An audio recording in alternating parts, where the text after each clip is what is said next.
आज आप सभी को गृह विज्ञान में पाठ्य 3 कीटाणुनाशक पदार्थ पढ़ाया और समझाया जाएगा। इस पाठ को समझने से पहले बच्चों आप लोग ये समझ लीजिए कि कीटाणु किसे कहते हैं।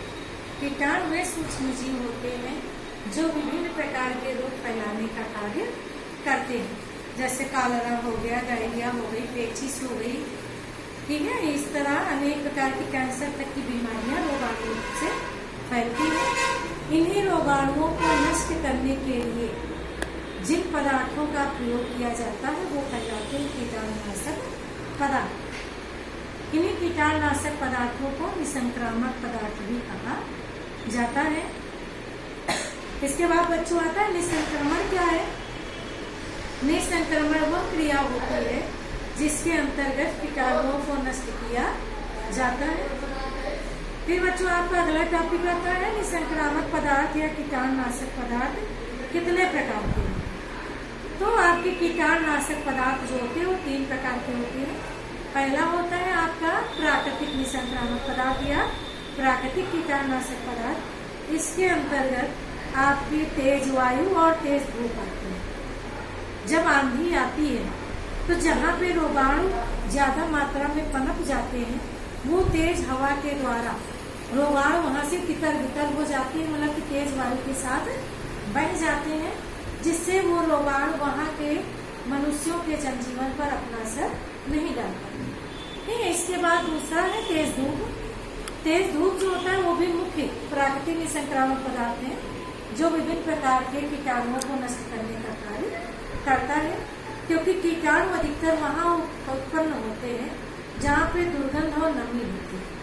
देखा होगा आप लोगों ने घरों में जब एक सीजन के बाद जब कपड़े निकाले जाए, जैसे गर्मी के बाद जाड़े के कपड़े निकाले जाए, तब पहले उनको धूप में डाला जाता है। उसका उद्देश्य यही होता है कि उसके रोगाणु जो उसमें पनपे हैं वो पूर्ण रूप से नष्ट हो जाए।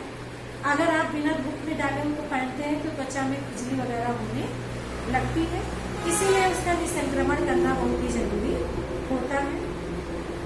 दूसरा होता है बच्चों आपका भौतिक निसंक्रामक पदार्थ। इस निसंक्रामक पदार्थ के अंतर्गत विभिन्न प्रकार की भौतिक विधियां आती हैं, जैसे कि वस्तुओं को खौलते पानी में डालना, उबालना, भाप के द्वारा कीटाणुओं को नष्ट करना।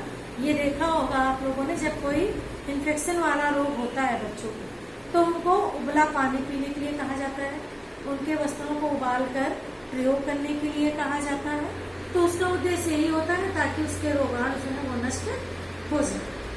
तीसरा होता है बच्चों आपका रासायनिक कीटाणुनाशक। इसके अंतर्गत विभिन्न प्रकार के केमिकल्स आते हैं। केमिकल्स का मतलब रासायनिक तत्व होते हैं। ये कीटाणुओं को नष्ट करने का कार्य करते हैं। इनका प्रयोग अधिकतर अस्पतालों में या घरों में भी किया जाता है। देखा होगा आप लोगों ने फिनाइल है, लाइजॉल है, फिनॉल है। आजकल आप लोग टीवी में ऐड देख रहे हो, कोविड-19 के संक्रमण को रोकने के लिए विभिन्न प्रकार के अल्कोहल युक्त साबुन और सैनिटाइजर का प्रयोग किया जा रहा है। तो वो सभी रासायनिक कीटाणुनाशक पदार्थ के अंतर्गत ही आते हैं। आपका ये जो आता है आपका डिटॉल है, सेवलॉन है, लाइफबॉय साबुन है, लाइजॉल है, फिनाइल है, ठीक है। इसी तरह मिट्टी का तेल हो गया, ब्लीचिंग पाउडर हो गया। इस तरह कई अनेक प्रकार के रासायनिक पदार्थ है जिनका प्रयोग कीटाणुओं को नष्ट करने के लिए किया जाता है। इन पदार्थों का प्रयोग कई विधियों द्वारा किया जाता है। पहली विधि होती है घोलक के रूप में। इस विधि के अंतर्गत रासायनिक पदार्थ को एक निश्चित पानी की मात्रा में घोला जाता है। उसके बाद उसका जैसे पोंछा लगाते हो आप लोग, उसमें प्रयोग किया जाता है, जिससे उस फर्श के जो रोगाणु होते हैं वो नष्ट हो जाते हैं। तीसरा होता है स्प्रे के द्वारा। इसमें भी एक निर्धारित मात्रा में, जल की मात्रा में कीटाणुनाशक पदार्थ मिलाया जाता है और स्प्रे मशीन द्वारा उसका दीवारों पर या आसपास के घास पेड़ों पर, देखा होगा आजकल सैनिटाइजर का छिड़काव किया जाता है जगह जगह।